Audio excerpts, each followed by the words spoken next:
Vamos ler então João capítulo 20, a partir do versículo 1. No primeiro dia da semana, bem cedo, estando ainda escuro, Maria Madalena chegou ao sepulcro e viu que a pedra da entrada tinha sido removida. Então correu ao encontro de Simão Pedro e do outro discípulo a quem Jesus amava e disse: tiraram o Senhor do sepulcro e não sabemos onde colocá-lo. Pedro e o outro discípulo saíram e foram para o sepulcro. Os dois corriam, mas o outro discípulo foi mais rápido que Pedro e chegou primeiro ao sepulcro. Ele se curvou e olhou para dentro. Viu as faixas de linho ali, mas não entrou. A seguir, Simão Pedro, que vinha atrás dele, chegou, entrou no sepulcro e viu as faixas de linho, bem como o lenço que estivera sobre a cabeça de Jesus. Ele estava dobrado à parte, separado das faixas de linho. Depois o outro discípulo que chegara primeiro ao sepulcro também entrou. Ele viu e creu. Eles ainda não haviam compreendido que, conforme a Escritura, era necessário que Jesus ressuscitasse dos mortos. Os discípulos voltaram para casa. Versículo 11. Maria, porém, ficou à entrada do sepulcro chorando. Enquanto chorava, curvou-se para olhar dentro do sepulcro e viu dois anjos vestidos de branco, sentados onde estivera o corpo de Jesus, um à cabeceira e outro aos pés. Eles lhe perguntaram: mulher, por que você está chorando? Levaram embora o meu Senhor, respondeu ela, e não sei onde puseram. Nisso ela se voltou e viu Jesus ali, em pé, mas não o reconheceu. Disse ele: mulher, por que está chorando? Quem você está procurando? Pensando que fosse o jardineiro, ela disse: se o Senhor o levou embora, diga-me onde o colocou e eu o levarei. Jesus lhe disse: Maria. Então, voltando-se para ele, Maria exclamou em aramaico: Rabone, que significa mestre. Jesus disse: não me segure, pois ainda não voltei para o Pai. Vá, porém, a meus irmãos e diga-lhes: estou voltando para meu Pai e Pai de vocês, para meu Deus e Deus de vocês. Maria Madalena foi e anunciou aos discípulos: eu vi o Senhor, e contou o que ele lhe dissera. Feche seus olhos, deixe sua Bíblia aberta, oremos. Pai, nesse dia que nós te agradecemos pela revelação do teu amor por todos nós, por todo o mundo, entregando o seu Filho e comprovando que ele não pecou porque ele ressuscitou no terceiro dia, Pai, nós te agradecemos e nós glorificamos e exaltamos o teu nome e queremos agora trazer à memória aquilo que nos dá esperança, e por isso nós te pedimos que agora o Senhor envie sobre nós o teu Santo Espírito, para que possa, através da minha vida, falar a tua palavra aos teus filhos e filhas, e não só isso, mas através do teu Espírito, ensiná-los, abrir os olhos e os ouvidos, para que essa palavra venha adentrar os nossos corações e se torne vida novamente, como nós lemos que um dia foi vida, em nome de Jesus, e que todo mal caia, para a glória do teu nome. Amém. Amém. Quero falar sobre a ressurreição que vive em nós. Qual que é o resultado de tudo aquilo que Jesus Cristo fez na cruz e experimentou a morte, mas que também venceu a morte e hoje está sentado num alto e sublime trono, à destra de Deus, pois disse o Senhor ao meu Senhor: assenta-te à minha direita até que eu ponha os teus inimigos debaixo dos teus pés. Qual é o resultado de tudo isso que Cristo conquistou por mim e por você, para nós que cremos que Ele é o Filho de Deus, que Ele é Senhor dos senhores, Rei dos reis, que Ele há de vir para julgar toda a terra, mas que Ele não permaneceu morto, e hoje nós celebramos a Páscoa, porque Cristo ressuscitou. Para que a gente possa valorizar isso que Jesus Cristo fez, nós temos que entender primeiramente, e eu quero na minha introdução tentar ser breve,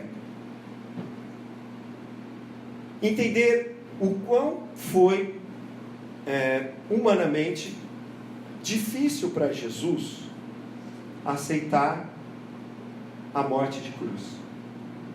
Porque Jesus, quando ele vai para o jardim do Getsemane, ele já sabia, porque já estava escrito na lei e nos profetas, como está dizendo aqui no texto que nós lemos, porque eles não criam, porque não sabiam que Jesus haveria de ressuscitar dos mortos, mas também não sabiam que Jesus tinha que morrer, e Jesus sempre tentou falar isso, explicar isso para eles. E quando Jesus ressuscita e fala com os discípulos no caminho de Emaús, ele tenta mostrar que o Cristo tinha que padecer. Então Jesus já sabia que ele tinha que morrer, mas o coração dele não estava sintonizado com a vontade do Pai. E toda vez que a nossa vontade está indo contra a vontade do Pai, a gente precisa retirar o tempo para orar, até que a gente saia daquele lugar com o nosso coração sintonizado com a vontade dele, conectado. E foi isso que Jesus fez.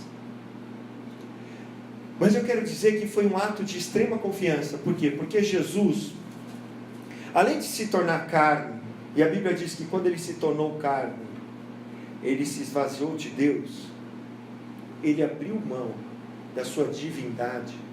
Então nenhum milagre que Jesus fez, ele fez por ser filho de Deus, mas ele fez porque ele recebeu o Espírito Santo no batismo. Ok? Certo? Estou tentando falar um pouco mais devagar. Estou vendo se você está me respondendo, se você está no mundo de Wall-E, ou no mundo da Lua, ou está pensando na janta, ou no resultado do jogo. Nem sei qual que foi. Nem sei, nem me falar para quem que vai me atrapalhar. Então,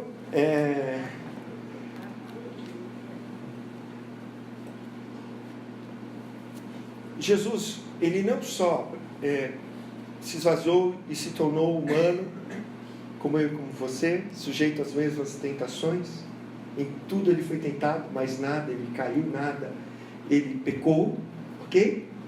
Mas quando ele resolve obedecer ao Pai e morrer na cruz, ele diz assim: ninguém tira a minha vida porque Judas me traiu, porque o diabo entrou em Judas, ou porque conspiraram contra mim os religiosos. Não, eu dou minha vida porque eu quero, porque o bom pastor dá a vida pelas suas ovelhas. Mas ele teve que ter uma atitude de extrema confiança para com o Pai. Por quê?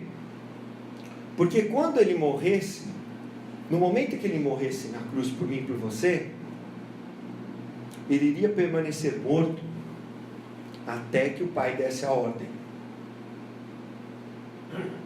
Jesus iria permanecer morto até que o Pai lhe desse a ordem. E ele não ressuscitou porque ele disse que ele iria ressuscitar, porque ele deu a ordem para ele ressuscitar, porque ele estava morto.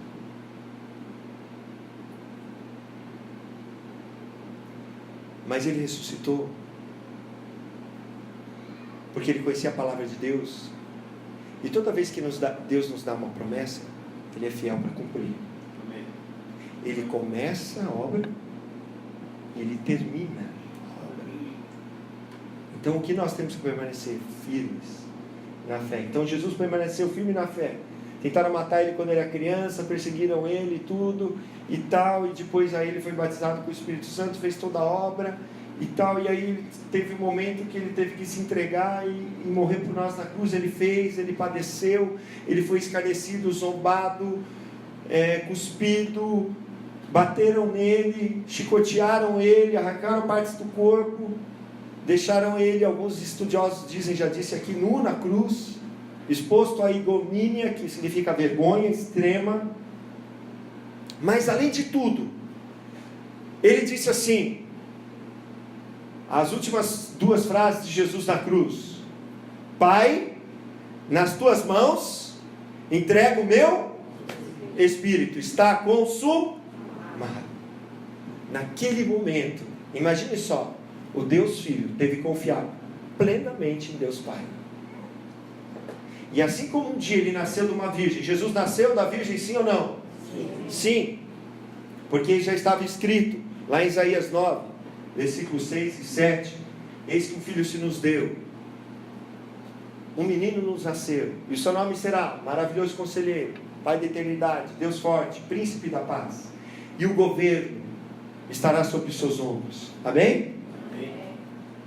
Então ele teve que ter um ato de plena confiança em Deus e se tornar carne e se transformar um ser humano como eu e você, fazer a vontade do Pai. Mas ele teve que ter ainda uma confiança maior em Deus.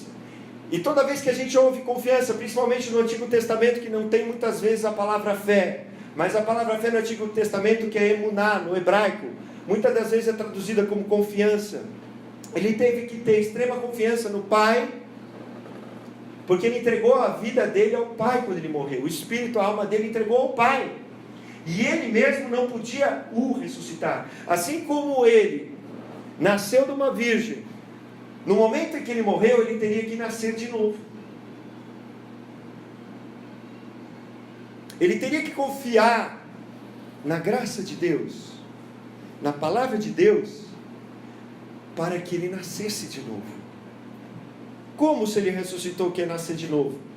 A Bíblia diz lá em Atos 13, do 32 ao 35. Se quiser colocar no telão para que possa acompanhar. E isso não está escrito só aí, mas também está escrito no Salmo número 2, versículo 7, em Hebreus, no capítulo 1. Mas diz assim: nós lhes anunciamos as boas novas, o que Deus prometeu aos nossos antepassados. Ele cumpriu para nós, seus filhos, ressuscitando Jesus, como está escrito no Salmo 2. Tu és meu filho, e hoje eu te gerei. O fato que Deus o ressuscitou dos mortos, para que nunca entrasse em decomposição, é declarado nessas palavras: eu lhes dou as santas e fiéis bênçãos prometidas a Davi. Assim ele diz numa outra passagem: não permitirás que o teu santo sofra decomposição. Então ali no momento que Jesus ressuscitou no terceiro dia, ele nasceu de novo. Ele teve que confiar no Pai, porque ele estava morto. E aí o Pai deu a ordem, no terceiro dia ele ressuscitou, ele voltou à vida, ele nasceu de novo. Não como eu e você que nascemos de novo, quando a gente recebe Jesus como nosso Senhor e Salvador, porque nós somos pecadores, que nós nascemos de novo, porque se nós não nascemos de novo, como diz lá em João 3, nós não podemos entrar no reino dos céus, não podemos nem perceber. Então Jesus fala, é necessário nascer de novo. Não é esse novo nascimento, porque Jesus não cometeu pecado. A Bíblia diz lá em 2 Coríntios 5:21 que Jesus se fez pecado por nós, mas que ele não cometeu pecado. Ele passou por todo tipo de tentação, porém sem pecado. Ele não cometeu pecado algum, mal nenhum foi encontrado na sua boca. Ele foi o sacrifício perfeito que nós vimos na sexta-feira, do Cordeiro Pascual definitivo, certo? Mas como o meu e o seu pecado foi colocado sobre ele, o que acontece? Qual que é o resultado do pecado? Qual que é o salário do pecado? A morte espiritual e física. Então ele morreu. E aí então ele precisou ser gerado de novo pelo Pai. O Pai que enviou o seu Espírito, como diz lá em Romanos 8:11, que o Espírito daquele que ressuscitou Jesus dentre os mortos habita em vocês. O Espírito Santo que mora em mim, que em você, é o mesmo Espírito Santo que efetuou a vontade do Pai no domingo de Páscoa para ressuscitar Jesus e para gerá-lo novamente. Amém? Amém. Por quê? Porque lá em 2 Coríntios 4:14 diz assim: aquele que ressuscitou o Senhor Jesus dentre os mortos, também nos ressuscitará com Jesus e nos apresentará com vocês. Ele manifestou plena confiança no Pai, se entregando e morrendo na cruz. Ele como Deus, imagine, ele é Deus, ele tem todo o poder, ele é onisciente, onipotente, onipresente. Então ele está em todos os lugares, ele sabe todas as coisas, ele tem todo o poder. A Bíblia diz que tudo que foi criado através de Jesus. Tudo que foi feito lá em João 1, do versículo 1 ao versículo 3, tudo que foi criado foi feito através de Jesus.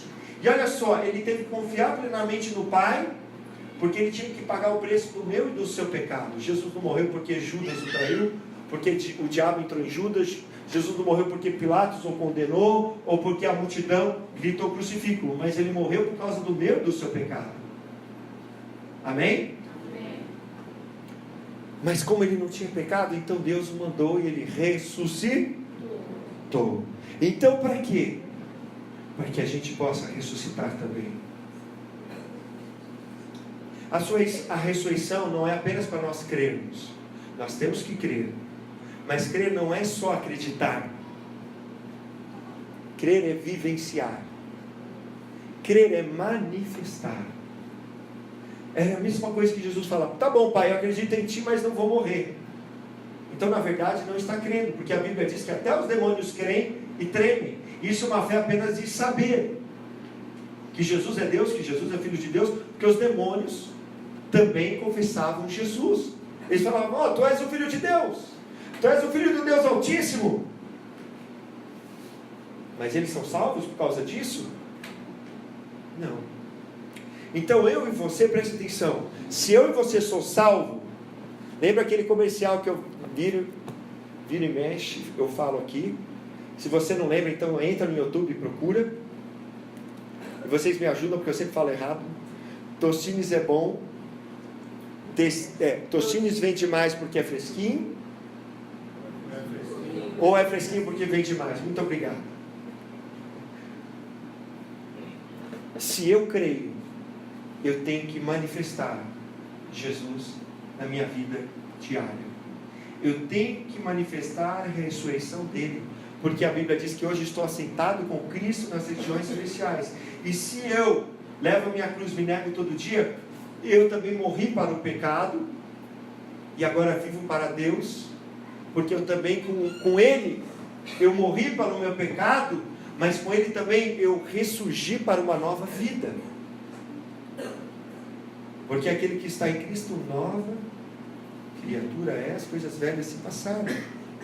Então eu e você temos que manifestar no nosso dia a dia, naturalmente, não só programado, no domingo, porque o pastor me colocou para abrir o culto, porque eu vou pregar, porque eu vou cantar, porque na sexta-feira eu vou manifestar Jesus. A atenção de vocês está um pouco... Não. Naturalmente, todo dia. Por onde eu for, por onde você vá, nós temos que manifestar a ressurreição. Porque agora Ele vive em mim e em você. Porque Ele vive para interceder por mim e por você. Porque agora Ele envia o mesmo Espírito que ressuscitou Jesus dentre os mortos, está dentro de nós. O apóstolo Paulo vai dizer lá em Efésios 1, 19 e 20: incomparável a grandeza do seu poder para conosco, os que cremos, conforme a atuação da sua poderosa força. Esse poder que Ele exerceu em Cristo, ressuscitando dos mortos e fazendo-o assentar-se à direita nas regiões celestiais. O poder do Pai, através do Espírito Santo que ressuscitou Jesus dentre os mortos, é o mesmo poder, é o mesmo Espírito Santo que mora dentro de mim e de você, para nós manifestarmos a ressurreição. Como você sabe, pastor, que eu posso manifestar a ressurreição? Você crê que Jesus morreu na cruz pelos nossos pecados? Sim ou não? Sim. Você tem certeza absoluta que Ele ressuscitou no terceiro dia? Você só pode ter essa convicção por causa que o Espírito Santo está em você. Porque eu e você não vimos. Não tem provas científicas disso. Não foi filmado. Não, nós cremos. Porque o Espírito Santo veio para testificar sobre Cristo e para glorificá-lo. E é por isso que nós confessamos Jesus. Então, se eu e você não estamos manifestando a Cristo no nosso dia a dia, é porque tem algo errado com Deus ou conosco? A vida cristã verdadeira é a ressurreição de Cristo manifesta no nosso dia a dia. Não só, preste atenção, programalmente, numa programação de uma igreja, mas numa programação normal de alguém que tem o Espírito Santo. Quando alguém tem o Espírito Santo, como Jesus, está andando assim, de repente alguém encosta nele e alguém é curado. Jesus programou curar aquela pessoa, sim ou não? Não, mas acidentalmente, quando a gente é cheio do Espírito, e a Bíblia diz que cheio, a palavra cheio ali é transbordar, acidentalmente a gente vai fazer milagre. Amém? Amém. Por quê? Porque você está cheio de Jesus. E você leva a luz, porque você é luz do mundo. Você é sal da terra. E onde você vai, você leva alegria. Aonde você vai, você leva a vida. Aonde você vai, as trevas se dissipam. Aonde você vai, as pessoas podem ser salvas, podem ser curadas, podem ser libertas, porque aquele que morreu e ressuscitou vive em você. Amém? Amém. Pelo aquilo que ele fez, e não pelo que eu e você fazemos, mas porque ele fez, porque é de graça. Esse é o valor da ressurreição. E aqui no capítulo 20, isso foi só a introdução. Vou tentar ser breve. E aqui no texto que nós lemos de João, que a ressurreição tem que viver em nós, em nome de Jesus. Amém? A primeira coisa que a gente tem que entender é que o nosso testemunho, ele vai manifestar Cristo onde a gente for. Mas ele tem que ser um testemunho verdadeiro.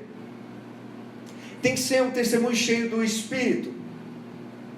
Porque Jesus ressuscitou. Se você ler o texto de Marcos 16, vai contar que Jesus ressuscitou, apareceu primeiro para Maria Madalena, e depois aparece para outros 2 discípulos, que depois nós vemos em Lucas, que é no caminho de Emaús. Mas eles não acreditam no testemunho de Maria, e nem no testemunho desses discípulos. Mas a própria Maria, mesmo tendo visto 2 anjos, e de 2 anjos lá dentro, depois um anjo lá fora, que fala de novo que Jesus ressuscitou, ela não crê e ela fica procurando o corpo de Jesus. Nós temos que entender que quando nós ouvimos a palavra de Jesus, essa palavra é pronunciada, se ela vem realmente de Deus, não é uma palavra distorcida. Ela é aquela palavra que nós ouvimos lá no Evangelho de João, no capítulo 10, que Jesus diz assim: as minhas ovelhas ouvem minha voz e me seguem. De maneira nenhuma seguirão a outros, porque eu conheço as minhas ovelhas, e presta atenção, ele diz assim: e as minhas ovelhas me conhecem. E quando nós ouvimos a palavra de Jesus, da voz de Jesus, traz a presença de Jesus, a manifestação da ressurreição em nós traz, preste atenção, a presença de Jesus. Não é você que podemos libertar, sarar, curar alguém. A gente vai olhar muitas situações e às vezes as pessoas vêm me contar algumas coisas, principalmente quando termina o culto e começa a me contar tanta coisa que eu falo assim: Jesus, o que eu vou fazer? A pessoa vai me contando, eu vou lá na minha cabecinha, o que eu faço?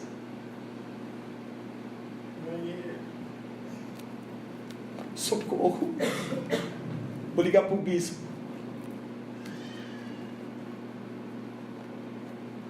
Mas o Espírito Santo, ele disse assim: naqueles dias o Consolador estará com vocês. E o Consolador é igual a Jesus. Outro Consolador igual a Jesus. E aí, quando tem o testemunho cheio do Espírito, e foi o que aconteceu quando o próprio Jesus apareceu para Maria, lá no capítulo 20, você está com essa Bíblia aberta? Já fechou porque eu falei tanto? Tudo bem, você deixou o dedo marcado, mas está mais esperto. No capítulo 20, no versículo 16, Jesus vai dizer, Jesus já tinha falado com Maria, mas agora ele fala: Maria! Então ela responde e diz: Rabone, que significa meu mestre. porque ali carregou a presença, a voz de Jesus na vida dela, e ela o reconheceu. E naquele momento, não tinha como ela não crer.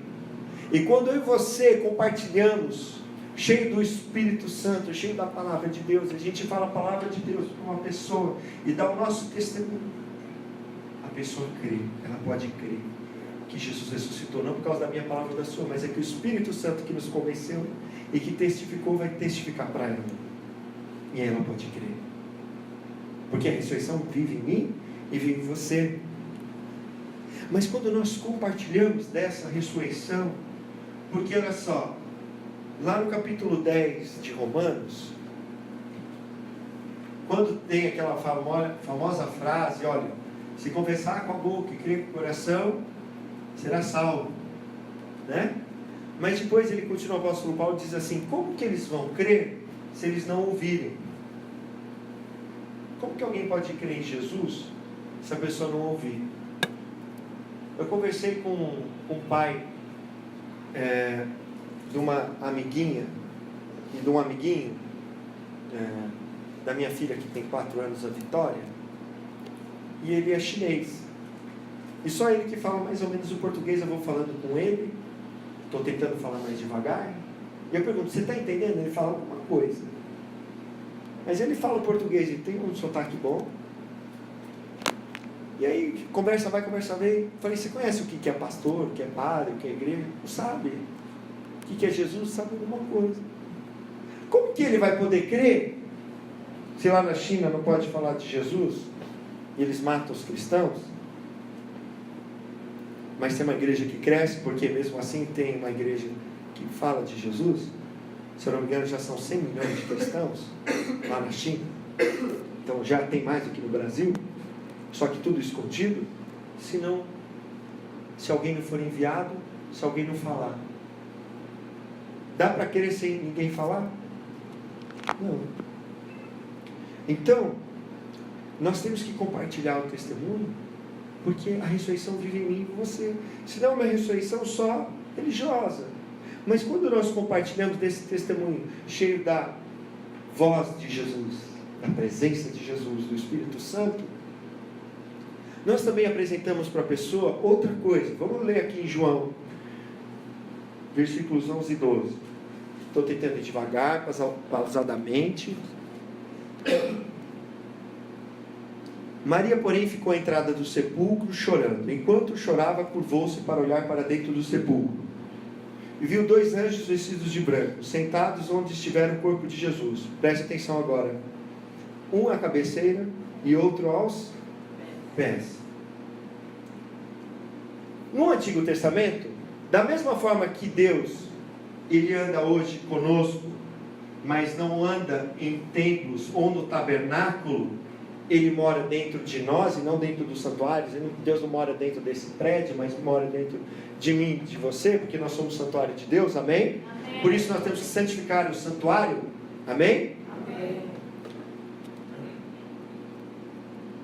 No Antigo Testamento, Deus queria andar com o povo, mas não podia andar dentro do povo, porque Jesus ainda não havia morrido, não tinha vindo. Então Deus construiu um tabernáculo.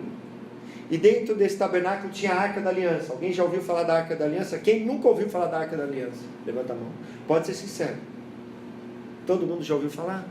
Então era uma Arca da Aliança, era uma caixa de madeira revestida de ouro, que tinha que ser construída da forma que Deus mandou, com argolas que encaixavam nessa arca para ser carregada. E dentro dessa arca havia as tábuas dos 10 mandamentos que Deus deu para Moisés da segunda vez, porque a primeira tábua ele quebrou, porque o povo pecou, depois Deus fez de novo. Dentro da arca estava ali, que também é chamada de Arca do Testemunho, ok? Então tinha a lei de Deus, os 10 mandamentos. Tinha também o bordão de Arão que floresceu, né? O bordão de Arão que floresceu, amendoeira, era amendoeira. E tinha também o maná que eles recolheram. Todo dia Deus mandava ali no deserto o maná. Na sexta-feira enviava a porção dobrada, e é o único dia que podia guardar na sexta-feira, guardava dobrado, e aí não acumulava bicho e não cheirava mal. Se guardava mais nos outros dias, acumulava bicho. Mas na sexta-feira, Deus mandava 2 vezes, porque no sábado eles tinham que descansar. Lembra dessa história mais ou menos? Estava ali dentro da arca, Deus tinha mandado colocar isso dentro da arca. E ali na arca de Deus, na arca da aliança, ou arca do testemunho, a presença de Deus se manifestava ali. Só os levitas preparados, separados do Senhor, que eram sacerdotes também, que podiam carregar a arca. Mas, no entanto, para entrar no lugar onde ficava a arca, só Moisés e Arão, o sumo sacerdote, e depois os outros sumos sacerdotes. Mas ali em cima da arca da aliança, né, porque era uma arca oca, então abriu, colocou todas essas coisas dentro, fechava, tinha uma tampa de ouro com 2 anjos, um do lado, outro do outro lado. E essa tampa é chamado, se você olhar na sua Bíblia, está escrito lá em Êxodo 25, 22, propiciatório, que vem do latim, propiciatório. Só que no inglês, porque é uma tradução do hebraico, caporet, significa trono de misericórdia. É que no português é colocado propiciatório, mas no inglês está escrito trono de misericórdia, porque a palavra do hebraico, caporet, significa cobrir, espiar, perdoar. Ou seja, mercy seat, que é um trono de misericórdia, um assento de misericórdia, porque é o lugar onde o sumo sacerdote, uma vez por ano, no dia da expiação, que matava um cordeiro por todo o povo, e ele pegava aquele sangue e jogava lá 7 vezes, e ali ele fazia intercessão por todo o povo se havia pecado diante de Deus, e jogava ali o sangue ali na arca, e intercedia por todo o povo, para que a presença de Deus continuasse andando com o povo. Agora preste atenção, na ressurreição de Jesus, tem um anjo na cabeceira, e tem um anjo aos pés. Na arca da aliança tinha um anjo de um lado, na cabeceira, e um anjo nos pés. E no meio, o trono da misericórdia de Deus, Jesus. Porque a arca do testemunho é agora revelada a presença de Deus e o trono da misericórdia de Deus através do meu e do seu testemunho. Você pode dar glória a Deus? Glória a Deus. Então a gente precisa de uma arca, fazer tudo de novo. Tem igreja que faz arca, tem arca. E eu já fui lá em São Paulo, e lá na Conde Sarzedas, que é uma rua dos evangélicos que vende um monte de coisa lá, eu vi, tem até a Arca da Aliança. Eu lembro que a primeira igreja que a gente frequentou tinha a Arca da Aliança. Mas a gente não é judeu, não precisa de Arca da Aliança. Quando nós compartilhamos nosso testemunho, nós compartilhamos a presença de Deus, como nós vimos a voz e o poder de Jesus, porque nós temos a palavra que está lá dentro, aquilo que floresceu, que dá vida, e temos um maná, que é a palavra de Deus, que não só de pão o homem viverá, mas de toda a palavra que sai da boca de Deus, amém? E nós apresentamos o trono de misericórdia de Jesus para as pessoas, amém? Elas não puderam entrar lá no Santo dos Santos, mas a Bíblia diz lá em Hebreus que agora, através do novo caminho que Jesus preparou, do seu corpo, que foi partido na cruz, que é o véu, que foi rasgado, quando Jesus morreu, o véu se rasgou, e através do seu sangue, pelo novo e vivo caminho, nós temos acesso ao Santo dos Santos, e ao propiciatório, lugar, a mesa de misericórdia, o trono de misericórdia, para ter livre acesso à presença de Deus, e levar essa presença de Deus para as pessoas, porque a ressurreição vive em mim e em você, amém? Mas, continuando, no versículo 13, Jesus vai perguntar para ela: mulher, por que você está chorando? Porque levaram embora o meu Senhor. E aí ela viu ele, mas não o reconheceu. E diz no versículo 15: mulher, por que você está chorando? Quem você está procurando? Pensei que fosse o jardineiro. Ela disse: se o Senhor o levou embora, diga-me onde colocou, e eu o levarei. No final do versículo 15. E aí continua. No versículo 16, Jesus disse: Maria. Daí ela reconhece ele. No 17, Jesus vai dizer a ela: não me segure, pois ainda não voltei para o Pai. Vá, porém, a meus irmãos e diga-lhes. E aí continua dizendo o que está escrito lá. Depois a gente vai ver essa parte. Aí eu quero dizer assim, olha só, Jesus morreu, e a Bíblia diz que quando Jesus morreu, Jesus desceu à mais profundeza da terra, amém? E ali ele foi libertar os cativos. Está lá em Efésios 4, do 8 ao 10. Por quê? Presta atenção. Quando Jesus morre na cruz, até naquele momento as pessoas não iam para o céu. Como nós vemos na história que Jesus conta do Lázaro, ok? E do mendigo, ok? Lázaro, o mendigo, e do rico. Lázaro, o mendigo e o rico. No Antigo Testamento as pessoas morriam, elas ficavam debaixo da terra, todo mundo. Um ficava no inferno e outro ficava no seio de Abraão. E havia um abismo que separava os dois. Já ouviu essa história? Você viu a novela? Já ouviu essa história? Sim ou não? Então quem cria em Jesus, quem cria no Messias, quem cria no Salvador que Deus ia enviar, que eles não sabiam o nome ainda no Antigo Testamento, era levado para esse lugar, como Abraão, como Isaac e como Jacó estavam nesse lugar. Jesus testifica disso. Amém? Então Jesus, quando ele morre, ele desce nas profundezas da terra para pegar o cativo, aqueles que estavam ali presos, ainda não tinha acesso à presença de Deus no céu, ok? E aí então ele pega essas pessoas e está aí subindo para o céu. E aí quando ele está subindo para o céu, ele tem que parar. Por quê? Porque tem uma mulher chorando no jardim. E aí o que dizem algumas pessoas? Isso é uma ideia, ok? Você sabe o que a Bíblia diz lá em Mateus 27? Que quando Jesus morreu, algumas pessoas, depois que Jesus ressuscitou, pessoas que dormiam, que estavam mortas, ressuscitaram. E saindo dos sepulcros, depois da ressurreição de Jesus, entraram na cidade santa e apareceram a muitos. Então ele pegou Davi, Isaac, Abraão, Jacó e todo mundo que havia crido nele. E aí ele está levando para o céu, mas ele diz assim para Maria: ainda não fui para o Pai. Mas ali ele para e o que acontece? Alguns ressuscitam. Não sei se foi por causa disso, porque ele parou, não.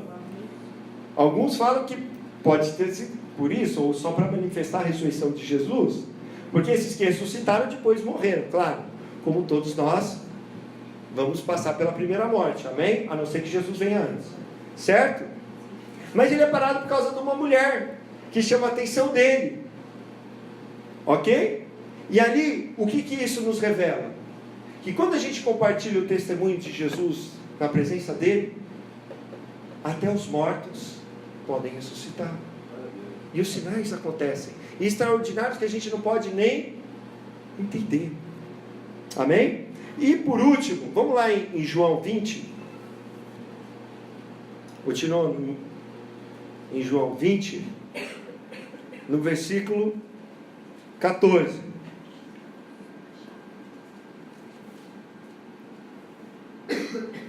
E diz assim, ó. Vamos lá, ler só o 16. Jesus disse: Maria, certo? Quem que é essa Maria? A Maria Madalena, como diz em Lucas e em Marcos, na qual Jesus tinha expulsado 7 demônios. A primeira vez que Jesus nasceu, né, Jesus nasceu através de quem? Da Maria. Qual Maria? A Maria, esposa de José, a virgem, naquele momento era a Virgem Maria, amém? Na qual ele nasceu, amém? Para cumprir a lei, para cumprir as escrituras, para cumprir o profeta, amém? Ele cumpre a lei e nasce através de Maria, uma serva do Senhor, uma mulher que seguia as leis, as regras de Deus, uma mulher que já cria em Deus como seu Salvador, amém? Mas uma mulher correta, certo?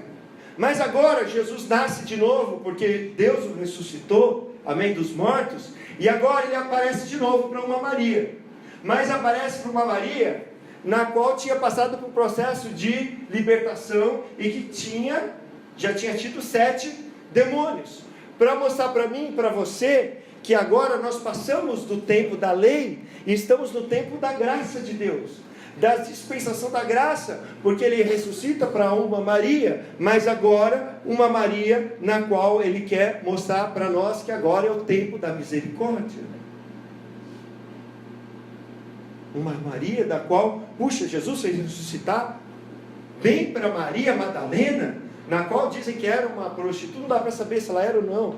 A Bíblia só diz que ela tinha 7 demônios, não dá para saber se é a mesma Maria que aparece em etapas da Bíblia porque tem muitas Marias.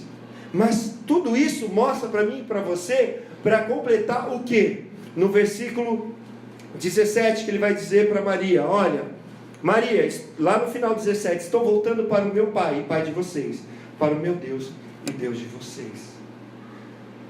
Ele está dizendo o quê? Que a ressurreição faz com que eu e que você, não importa quem seja, até uma Maria Madalena que passou por um processo de libertação, ele está falando: olha, estou voltando para o meu Pai e para o seu Pai,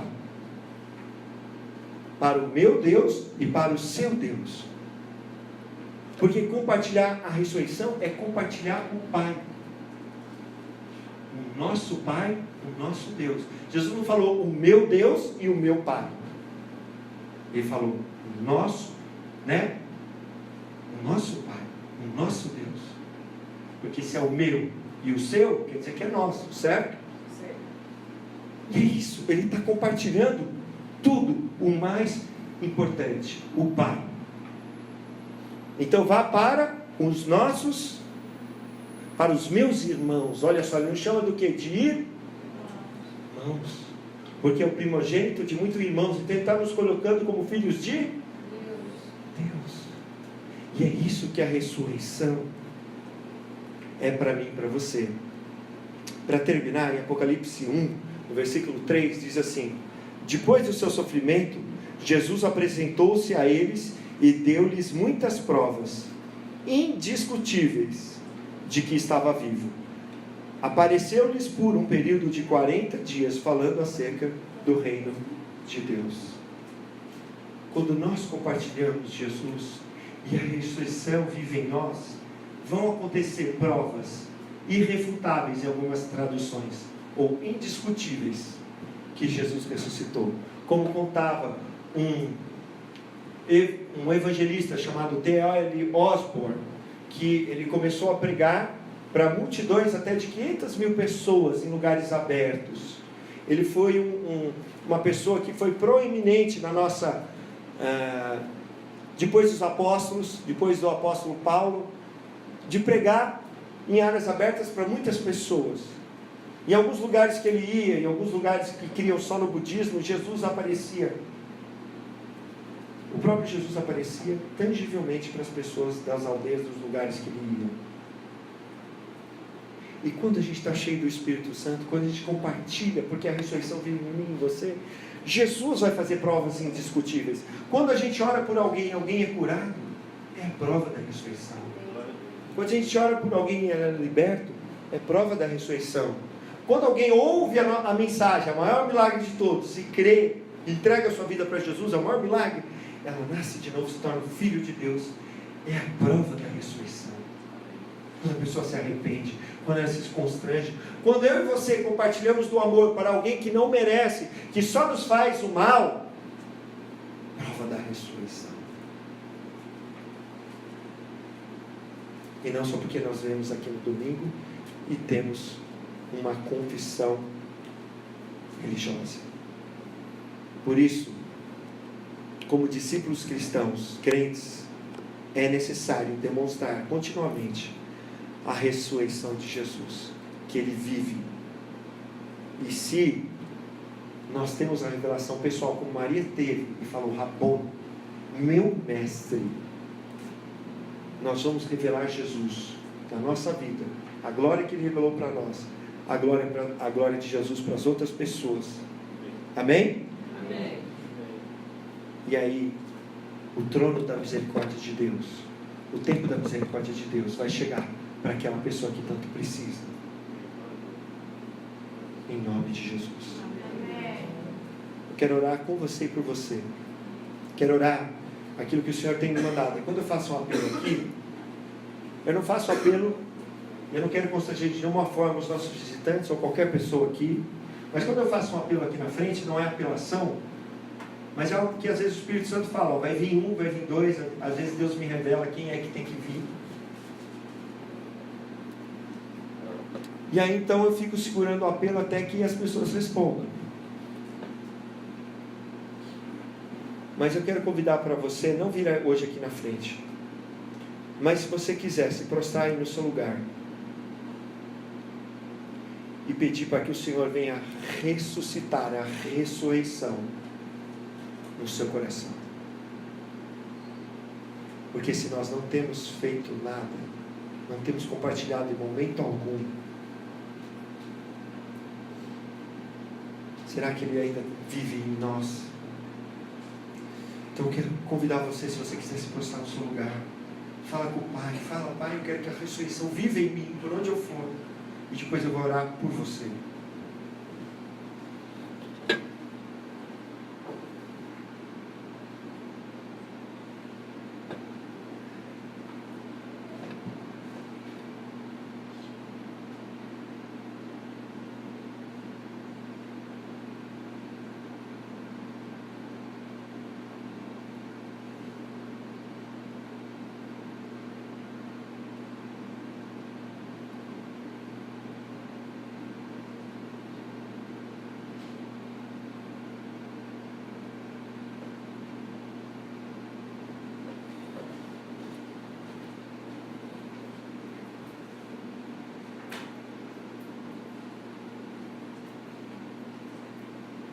Pai, nessa noite nós nos prostramos diante de Ti e reconhecemos que nós temos falhado, Senhor, em compartilhar a ressurreição fora do tempo, da programação, da igreja, fora do tempo habitual religioso que nós temos. Nós reconhecemos que isso tem acontecido, Pai, porque está faltando aquele momento. Por mais que Maria visse Jesus e estivesse procurando Jesus morto, ela não ficou ali até que soubesse onde Ele estava. Quantas vezes nós estamos negligenciando o tempo de leitura da palavra, e não só de leitura, mas de meditação, porque a Tua palavra diz no Salmo número 1, que aquele que medita na Sua palavra é como uma árvore plantada junto ao ribeiro das águas, que dá o seu fruto no seu devido tempo.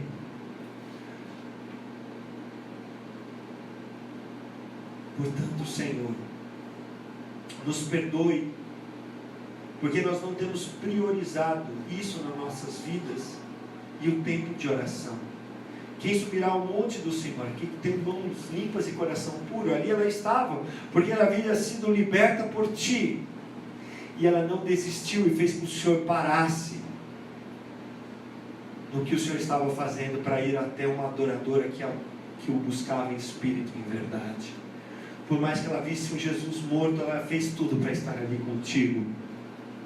Então ela ouviu a Tua voz, para que ela pudesse crer. Pai, nos ajuda então a priorizar esse tempo na Tua presença, esse tempo com a Tua palavra, para que nós possamos sair e fazer isso naturalmente no nosso dia a dia, e até sem querer a gente faça um milagre, porque o Senhor vive em nós, e as provas indiscutíveis da Sua ressurreição vão nos acompanhar, porque os sinais acompanharão aqueles que creem.